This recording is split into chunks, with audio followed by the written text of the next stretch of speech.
তোমাদের যাদের প্রচুর পরিমাণে হেয়ার ফল হচ্ছে, কিছুতেই চুল পড়া কমছে না, আর যাদের চুলে আঠা আঠা ব্যাপারটা রয়েছে, সেই সিল্কি ব্যাপারটা আর নেই, আজকের ভিডিওটা শুধুমাত্র তোমাদের জন্য। কিছুদিন আগেই গিয়েছে হোলি। এই হোলির মধ্যে চুলে কিন্তু নানান রকমের রং আবির লাগানো হয়েছে, যার জন্য চুলটা পুরো ড্যামেজ হয়ে গেছে আর আঠা আঠা হয়ে গেছে।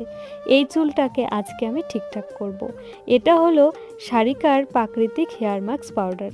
এই হেয়ার মাস্ক পাউডারটি আমি কিন্তু অনেক দিন থেকেই হেয়ারে অ্যাপ্লাই করি। এর আগেও তোমাদের সাথে আমি একটা ভিডিও শেয়ার করেছিলাম। এই হেয়ার মাস্ক পাউডারটি আমি কিভাবে ইউজ করি। প্রথমে পরিমাণ মতো হেয়ার মাস্ক পাউডার আমি নিয়ে নিলাম।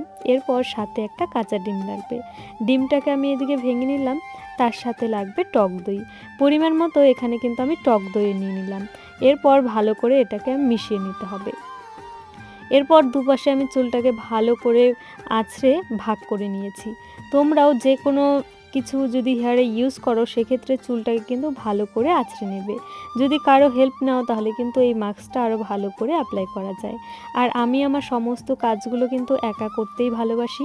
যাই হোক, এই হেয়ার মাস্ক পাউডারটির মধ্যে আমলা, ভিক্ষরাজ, অ্যালোভেরা, জবা, মেথি, শিকাকাইট, কারি পাতা, নিম, পেঁয়াজ সহ ৫৭টি প্রাকৃতিক উপাদানে তৈরি।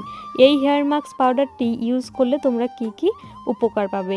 চুলের ডিপ কন্ডিশনার দেয়, চুল নরম ও মসৃণ ও ঝকঝকে করে, চুলের গোড়া মজবুত করে, খুশকি ও চুলকানি কমাতে সাহায্য করে, স্ক্যাল্প পরিষ্কার রেখে হেয়ারে স্পা ফিল দেয়, সব ধরনের চুলের জন্য উপযোগী।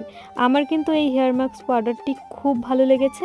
তোমরাও কিন্তু এই হেয়ার মাস্ক পাউডারটি ইউজ করতে পারো। আর এই প্রোডাক্টটি তোমরা যদি কেউ পারচেস করতে চাও, তাহলে আমি ওনাদের নাম্বার তার সাথে পেজটি ট্যাগ করে দেব, সেখান থেকে তোমরা যোগাযোগ করে নিতে পারো।